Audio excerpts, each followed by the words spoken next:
खिरत को माइले परवाज कर रहा हूँ मैं, जुनून को इश्क से हमराज कर रहा हूँ मैं। इलाही मेरी अकीदत की आबरू रखना, तेरे ही नाम से आगाज कर रहा हूँ मैं। अल्हम्दुलिल्लाहि व कफ़ा व सलामुन अला इबादिहिल्लज़ीना इस्तफ़ा, अम्मा बअद फ़अऊज़ु बिल्लाहि मिनश शैतानिर रजीम, बिस्मिल्लाहिर रहमानिर रहीम। इन्नल्लाह व मलाइकतहु युसल्लूना अलन नबी, या अय्युहल्लज़ीना आमनू सल्लू अलैहि व सल्लिमू तस्लीमा। पढ़िए बाबा से बुलंद, अल्लाहुम्मा सल्ली अला सय्यदिना व मौलाना मुहम्मदिन व बारिक व सल्लिम, सलातु व सलामुन अलैका या रसूलल्लाह सल्लल्लाहु तआला अलैहि वसल्लम। एक मर्तबा नबी की मोहब्बत में दोनों हाथों को उठाकर बोले, लब्बैक या रसूल अल्लाह, लब्बैक या रसूल अल्लाह, लब्बैक या रसूल अल्लाह। देखिए हजरात, हमारे इमाम साहब ने ऐलान कर चुके हैं कि हमारे आने वाले बाहर के जो मेहमान हैं अल्हम्दुलिल्लाह वो इस सरजमीन पर तशरीफ ला चुके हैं। कुछ ही देर के बाद आप हजरात को उनका खिताब सुनना है और शोरा से नाते पाक सुनना है।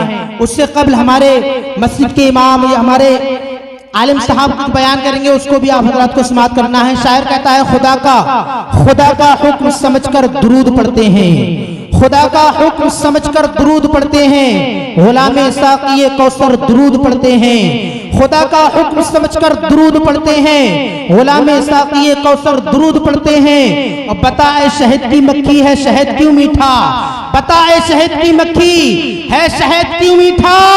कहा हम तो नबी पर दुरूद पढ़ते हैं, कहा हम तो नबी पर दुरूद पढ़ते हैं। और आप हजरात अपने जहन को करबला की सरजमीन पर ले जाएं और शेर को समाअत फरमाए। खुदा का हुक्म समझकर दुरूद पढ़ते हैं, गुलामे साक़िए कौसर दुरूद पढ़ते हैं। बताए शहद की मक्खी है शहद क्यों मीठा, कहा हम तो नबी पर दुरूद पढ़ते हैं। और अली के लाल की हिचकी भी एक इबादत है, अली के लाल की हिचकी भी एक इबादत है। समझ में आ गया कि असगर दुरूद पढ़ते हैं, समझ में आ गया कि असगर दुरूद पढ़ते हैं, समझ में आ गया कि असगर दुरूद पढ़ते हैं। और मेरे रजा की वसीयत से हो गया साबित, मेरे रजा की वसीयत से हो गया साबित, रजा तो कब्र के अंदर दुरूद पढ़ते हैं, रजा तो कब्र के अंदर दुरूद पढ़ते हैं। मैं अपनी गुफ्तगू को मुख्तसर से अल्फाजों में गुनगुनाने के लिए दावत सुखन देने जा रहा हूं, जिससे मेरी मुराद मैं खिताब करने के लिए हजरते बंदे खुदा उम्मत मुस्तफ़ा जनाब मोहतरम मौलाना नवाज़िश रज़ा मिसबाही से गुजारिश कर रहा हूँ कि वो माइक पर तशरीफ लाएं और बेहतरीन अंदाज से हम सामईन के कुलूब को मुनव्वर व मुजल्ला फरमाएं। आइए हजरात, आगे से पीछे तक, दाएं से बाएं तक दोनों पूरा मजमा नबी की मोहब्बत में दोनों हाथों को उठाकर नारे का जवाब दें। नारे तकबीर, नारे तकबीर, नारे रिसालत, नारे गौसिया, जश्ने गौसुल बरा, ख्वाजा का हिंदुस्तान, मसलके आला हज़रत, मसलके। अल्हम्दुलिल्लाह, अल्हम्दुलिल्लाहि रब्बिल आलमीन वल आक़िबतु लिल मुत्तक़ीन वस्सलातु वस्सलामु अला मन काना नबिय्यन व आदमु बैनल माइ वत्तीन व अला आलिहि व अस्हाबिहि अजमईन। अम्मा बाद, फ़अऊज़ु बिल्लाहि मिनश शैतानिर रजीम, बिस्मिल्लाहिर रहमानिर रहीम। या अय्युहल्लज़ीना आमनू अतीउल्लाह व अतीउर रसूल, सदक़ल्लाहु मौलानल अज़ीम व सदक़ रसूलुहुन नबियुल अमीनुल करीम व नहनु अला ज़ालिका लमिनश शाहिदीन व शाकिरीन वल्हम्दुलिल्लाहि रब्बिल आलमीन। मुअज़्ज़ज़ हाज़िरीन, आयत करीमा के तहत कुछ अर्ज़ किया जाए उससे कबल एक मरतबा तमामी हज़रात मिलकर आक़ाए नामदार दोनों आलम के मालिक व मुख्तार जनाब अहमद मुज्तबा मोहम्मद मुस्तफ़ा सल्लल्लाहु अलैहि वसल्लम की बारगाह मुक़द्दसा में दुरूद पाक पढ़ें। अल्लाहुम्मा सल्लि अला सय्यदिना व मौलाना मुहम्मद व बारिक व सल्लिम सलातन व सलामन अलैका या रसूलल्लाह सल्लल्लाहु तआला अलैहि वसल्लम। जैसा कि हम और आप सब जानते हैं कि ये इतनी खुशी का मौका है और ये बड़े खुश नसीबी की बात है कि हमारे अजीज़ नाजिश भाई, उनके वालिद, उनके भाइयों ने सब ने मिलकर इस महफिल का इनकाद किया। अल्लाह तबारक व तआला इसे अपनी बारगाह में कबूल फरमाए और इसकी बरकतों से हम सबको माला माल फरमाए। हजरात मोहतरम, जैसा कि आप सुन चुके हैं उस्ताद मोहतरम, और मेरी ज़िंदगी में जिनका सबसे बड़ा किरदार है वो मेरे उस्ताद मोहतरम हजरत अल्लामा मुफ्ती मोहम्मद फुरकान आलम साहब किबला। आज मैं जिस लायक भी यहाँ पर खड़ा हूँ, ये हकीकत है कि उन्हीं की मेहनतें और उन्हीं की कुर्बानियों का सदका है कि आपके सामने कुछ बोल पा रहा हूँ। हजरत ने मेरी ज़िंदगी संवारने के लिए और मुझे इस हद तक पहुँचाने के लिए इतनी बड़ी कुर्बानी दी है। मैं आपको बताऊं कि मैं जब अपने घर से पढ़ने के लिए हजरत के पास पहुँचा तो कभी उससे पहले मैं बाहर कहीं नहीं गया घर वालों को छोड़कर। तो मैं 1 साल तक मदरसे में जाकर रोता रहा, सिर्फ इसलिए कि मेरा दिल नहीं लगता, मैं घर जाऊंगा। और कई बार ऐसा हुआ कि मैं घर चला भी आया, लेकिन फिर हजरत समझा कि मुझे ले जाते। फिर धीरे धीरे दिल लगा। 5 साल मैंने हजरत के पास बुलंदशहर में पढ़ाई की। उसके बाद हजरत मुझे खुद पहुंचाकर जामिया अशरफिया, जो हम अहले सुन्नत वल जमात का सबसे बड़ा हिंदुस्तान में मदरसा है, उसमें पहुंचा कर आए। तो ये हजरत की कुर्बानियाँ और हजरत के एहसानात हैं कि मैं आपके सामने कुछ बोल पा रहा हूँ। अल्लाह ताला हजरत की उम्र में बरकतें अता फरमाए, आमीन आमीन। अल्लाह ऐसे इलाके में काम कर रहे हैं कि जो पूरा इलाका देवबंदियत और नजदियत से भरा हुआ है। बुलंदशहर, मेरठ, मुजफ्फरनगर, उधर जितना बढ़ते जाएंगे सारी गुमराह फिरकों का दौड़ दौरा है, और ऐसे माहौल में हजरत दीन का काम कर रहे हैं। बहरहाल मैंने जो आयत करीमा तिलावत की है, अल्लाह रब्बुल इज्जत इरशाद फरमाता है, ए ईमान वालो अल्लाह की ताबेदारी करो और रसूल की ताबेदारी करो, यानी अल्लाह का हुक्म मानो और रसूल का हुक्म मानो। इस आयत करीमा में जब गौर करेंगे तो आपको ये बखूबी मालूम हो जाएगा कि जो ताबेदारी और हुक्म मानने का जो हुक्म दिया जा रहा है वो ईमान वालों को हुक्म दिया जा रहा है कि ए ईमान वालों अल्लाह का हुक्म मानो और रसूल का हुक्म मानो।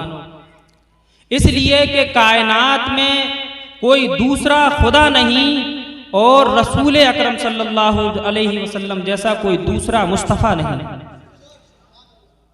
ईमान वालों से खिताब किया गया और सरकार ने फरमाया कि मेरी उम्मत 73 फिरके हो जाएगी, जिसमें एक जन्नती होगा, 72 फिरके जहन्नमी होंगे। तो जो जहन्नम में फिरके जाने वाले हैं वो सब मोमिन नहीं, मुसलमान नहीं। इसलिए हम अहले सुन्नत वल जमात अपने नसीबे पर जितना भी नाज करें कि अल्लाह रब्बुल इज्जत ने हमें ऐसे फिरके में पैदा फरमाया जिसे नाजी कहा गया, यानी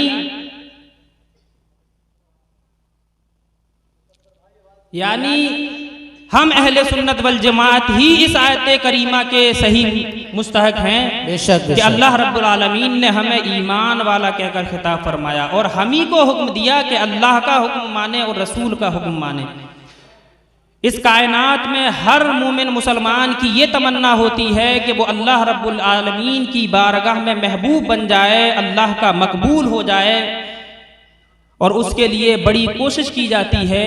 हर शख्स की ये ख्वाहिश है कि वो दुनिया में बावकार ज़िंदगी गुजारे और आखिरत में कब्र हश्र में कामयाब व कामरान हो जाए।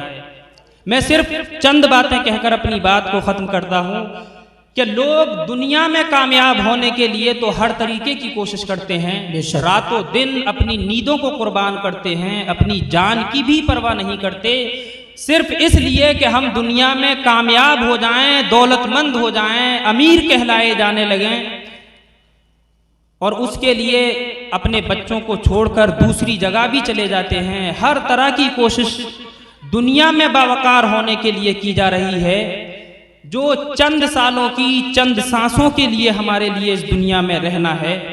लेकिन वही इंसान की ख्वाहिश तो ये है कि कब्र हश्र में भी कामयाब हो जाए, लेकिन उसकी तैयारी हम क्या कर रहे हैं? जब आप इस मैदान में गौर करेंगे तो आपको बखूबी मालूम हो जाएगा कि हम अपनी आखिरत की कोई तैयारी नहीं कर रहे। सिर्फ ज़बान से दुआएं तो कर रहे हैं, लेकिन उसकी तैयारी कुछ नहीं है। उसकी तैयारी किस तौर पर होगी? तो अल्लाह और रसूल ने जो हुक्म दिया है, अल्लाह ताला ने जो फरमाया कि अल्लाह का हुक्म मानो और रसूल का हुक्म मानो, तो जब हम हुक्म मानेंगे तो उसमें हमें नमाजों की भी पाबंदी करनी होगी, रोज़े की भी पाबंदी करनी होगी। अल्लाह ने मालो दौलत से नवाजा है तो हमें ज़कात भी अदा करनी होगी, हज भी अदा करना होगा, और तमाम बुरे कामों से बचना है, नेकियों की तरफ जाना है। तब तो हम अल्लाह के हुक्म की ताबेदारी और रसूल के हुक्म की ताबेदारी करने वाले हैं। वरना हम अल्लाह और रसूल का हुक्म मान ही नहीं रहे हैं। इसलिए आप अपनी ज़िंदगी पर गौर करें कि हम अपनी आखिरत के लिए कितनी तैयारी कर रहे हैं। हम दुनिया के लिए कोशिश कर रहे हैं, लेकिन जो आखिरत हमेशा जहाँ रहना है, दुनिया में आंख बंद हो जाने के बाद जब हम इस दुनिया को छोड़कर जाएंगे तो फिर उसकी कोई इंतहा ही नहीं है। जहाँ हमें रहना है उसकी तैयारी हम क्यों भूले बैठे हुए हैं? इसलिए उसकी तैयारी में लग जाएं, वरना सिवाय अफसोस के और कुछ नहीं होगा। और मरने के बाद जब हश्र के मैदान में लाए जाएंगे तो सिर्फ यही एक तमन्ना और एक अफसोस की बात होगी कि अल्लाह अब दोबारा दुनिया में हमें भेज दे ताकि हम अपनी जिंदगी को तेरी इबादत ही में गुजारें। लेकिन ये सिवाय अफसोस के और कुछ हाथ आने वाला नहीं।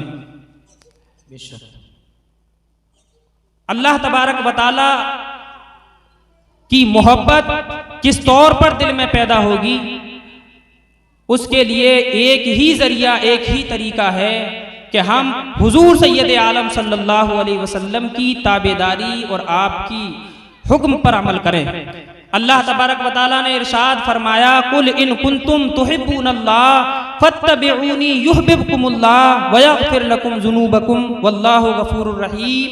ए महबूब, आप फरमा दो कि अगर तुम अल्लाह से मोहब्बत का दावा करते हो, अल्लाह तबारक व तआला अपने महबूब से फरमा रहा है कि ए महबूब, उन लोगों से फरमा दो जो मेरी मोहब्बत का दावा करते हैं।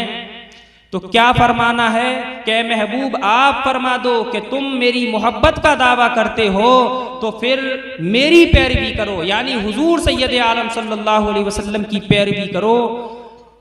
ए मौला, हम हुजूर सैयद आलम सल्लल्लाहु अलैहि वसल्लम की पैरवी करें तो हमें क्या फ़ायदा होगा? तो अल्लाह तबारक व तआला ने फरमाया कि अल्लाह तबारक व तआला भी तुमसे मोहब्बत फरमाएगा, व यगफिर लकुम ज़ुनूबकुम, और वो तुम्हारे गुनाहों को बख्श देगा। बेशक बेशक। वल्लाहु गफूरुर रहीम, और अल्लाह बहुत बड़ा बख्शने वाला मेहरबान है। बेशक। तो इसलिए जो लोग ये कहते हैं कि सिर्फ हम अल्लाह की बातों को माने, अल्लाह ने जिन कामों का हुक्म दिया है उन्हीं पर अमल करें, ऐसा नहीं, बल्कि हमें रसूल अकरम सल्लल्लाहु अलैहि वसल्लम की मोहब्बत भी अपने दिलों में बसानी होगी। तभी हम कामयाब हो सकते हैं। वरना अगर कोई ये कहे कि सिर्फ हम अल्लाह तबारक व तआला से मोहब्बत करें और रसूल की अदाबत उसके दिल में हो, तो अल्लाह तबारक व तआला ने साफ साफ फरमा दिया कि जो मेरे महबूब से दुश्मनी रखता है तो अल्लाह तबारक व तआला भी उससे दुश्मनी रखता है। इसलिए रसूल की मोहब्बत दिल में बसाना ज़रूरी है, तभी अल्लाह तबारक व तआला तुमसे राज़ी हो सकता है। वरना कोई ये सोचे कि हम नबी की शान में तो गुस्ताखियाँ करते रहें, नबी अकरम सल्लल्लाहु अलैहि वसल्लम को तकलीफ पहुँचाने में कोई कसर बाकी ना रखें, यहाँ तक के लोग ये कहें कि गुंबदे खजरा जो बना हुआ है एक वक्त आने पर हम इसे भी ढा देंगे जब हम पावर में आ जाएंगे। तो बताओ, क्या ये उनके दिलों में नबी की मोहब्बत है? हर कौम अपने रहनुमाओं की निशानियों को बाकी रखती है, लेकिन न जाने ये कैसे लोग हैं जो ये चाहते हैं कि नबी की मोहब्बत को दिल से किस तौर पर लोगों के निकाला जाए, और वो अंग्रेज़ों के एजेंट हैं और उसी के मुताबिक अमल करते हैं। क्योंकि अंग्रेज ने बड़ी चाल चली और सिर्फ उसने देखा कि मुसलमान हर मैदान में कामयाब हो जाते हैं। वजह क्या है? तो उसको किस तौर पर मुसलमानों को ज़ेर किया जाए, तो उन्होंने दो तरीके अपनाए।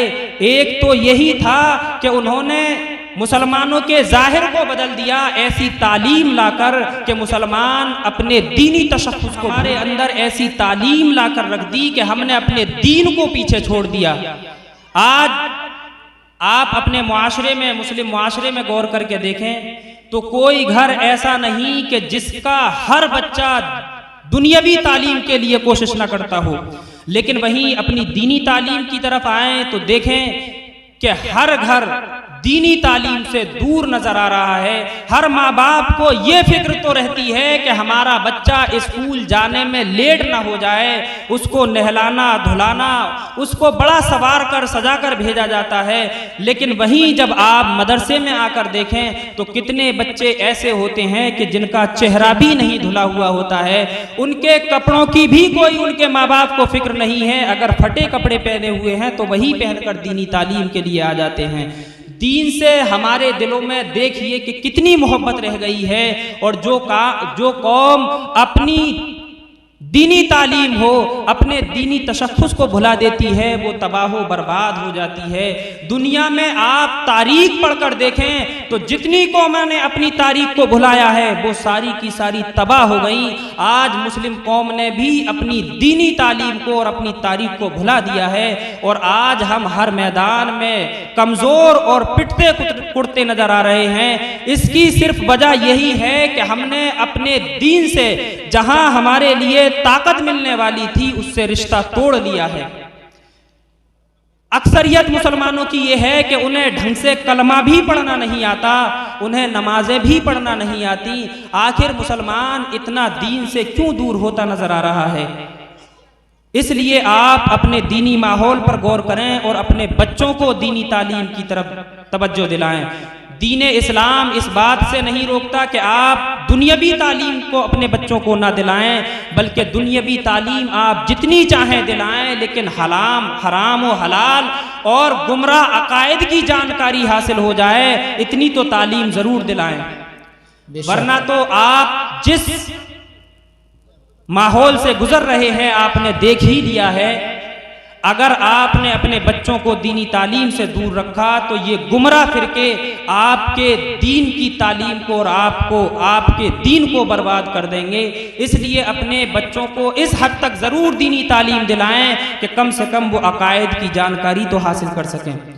बेशक इसलिए आप नमाजों की पाबंदी करें और दीनी माहौल की तरफ अपने आप को लाएं। अल्लाह तबारक व तआला हम सबको दीन की समझ अता फरमाए। बाकी आप मेरे ज़रिए, इमाम साहब के ज़रिए तो बातें सुनते ही रहते हैं। आज हमें अपने मेहमानों का खिताब सुनना है। अल्लाह रब्बुल इज़्ज़त की बारगाह में दुआ है कि मौला इस महफिल को कबूल फरमाए और हम सब के लिए ज़रिए निजात इस महफिल को बनाए। एक मरतबा कलमा तैयबा पढ़े, ला इलाहा इल्लल्लाहु मुहम्मदुर रसूलुल्लाह सल्लल्लाहु ताला अलैहि वसल्लम। अस्सलामु अलैकुम व रहमतुल्लाहि व बरकातुहू।